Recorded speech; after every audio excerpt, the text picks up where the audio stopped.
Et dans les transports, bonjour Fabrice Charrière, vous êtes secrétaire général adjoint UNSA Ferroviaire. Laurent Brun, qui est le leader de la CGT cheminot, disait qu'une action tous les 15 jours, ce n'était pas suffisant. Est-ce que vous prévoyez des actions avant la semaine prochaine, le grand rassemblement de mardi? Bonjour.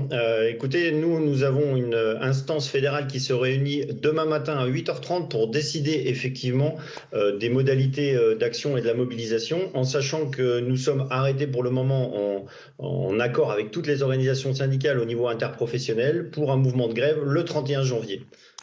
Mais d'ici là, vous n'envisagez pas d'autres actions? Encore une fois, c'est notre bureau fédéral qui tranchera demain. C'est une réforme qui attaque l'ensemble des salariés de ce pays, qu'on soit salarié cheminot du ferroviaire, SNCF ou d'une autre entreprise ferroviaire. On est attaqué au même titre que les autres salariés. Et du coup, nous sommes sur un calendrier décidé en interprofessionnel de façon intersyndicale. Toutes les organisations syndicales sont sur un même mode d'action pour le moment, avec le 31 janvier et les suites prévues le 31 janvier au soir.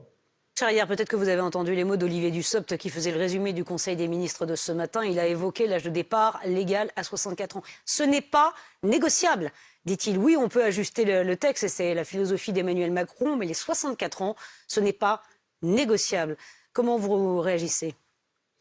C'est inacceptable quand on sait aujourd'hui que les salariés arrivés avant la retraite, avant l'âge de la retraite, avant de pouvoir partir en retraite, sont pour une grande partie au chômage et que on va en fait déplacer, que ce soit en termes de chômage, que ce soit en termes de capacité à travailler. On le sait, il y a des études sérieuses qui ont été menées récemment et qui prouvent que ça va avoir un coût pour la collectivité de demander aux salariés de travailler plus longtemps. Donc c'est une aberration. Que ce soit pas négociable, que ce soit le dogme du gouvernement, on l'entend, mais c'est une aberration économique y compris. Question également justement à propos de la pénibilité, ça aussi Olivier Dussopt l'a rappelé, la prise en compte, l'amélioration de la prise en compte de la pénibilité va être inscrite dans les textes, notamment en facilitant l'obtention des fameux points pénibilité. Ça va dans le bon sens. Alors déjà, en tant qu'organisation syndicale, nous, ce qu'on souhaiterait, c'est que la pénibilité n'existe pas, ou en tout cas la réduire au maximum. Donc ensuite, qu'il y ait des compensations prévues. C'était le cas notamment pour les salariés SNCF, puisqu'il y avait un statut particulier il y a une fin d'embauche au statut depuis le 1er janvier 2020. Mais le régime spécial, justement, prévoyait des modalités spécifiques qui prenaient en compte cette pénibilité. Donc on trouve ça là aussi un petit peu aberrant ou injuste d'avoir supprimé ce qui faisait partie du contrat social des salariés SNCF pour finalement aujourd'hui nous dire ah oui, il y avait du bien, on va essayer de remettre quelques touches par-ci par-là, notamment dans le cadre du C2P.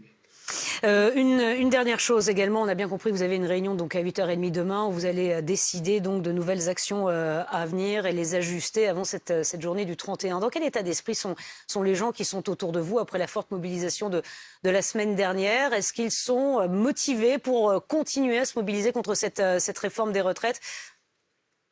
On est tous motivés, tout à fait, en sachant encore une fois que cette réforme est injuste, qu'elle est dogmatique.